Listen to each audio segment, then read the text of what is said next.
finder din profil oppe i toppen af skærmen.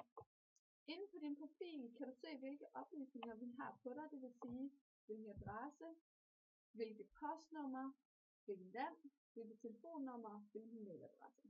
Det er også herinde, du vil kunne ændre din adgangskode, hvis du har brug for det.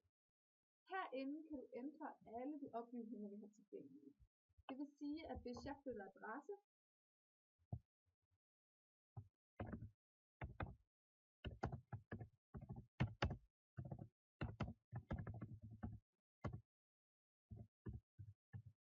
så er det her, jeg går ind og ændrer det.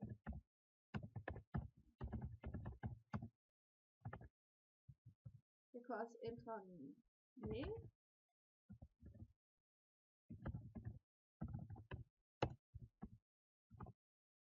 Og jeg kan ændre min adgangskode.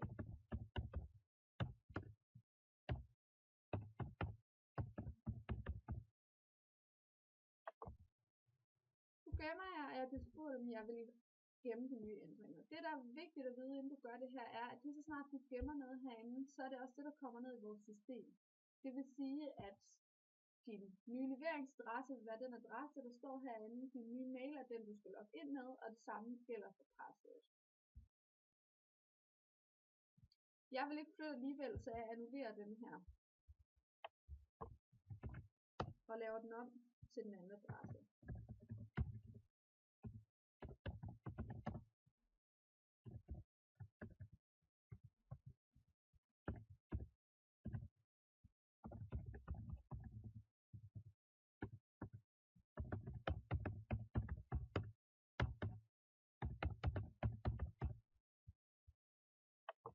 Igen.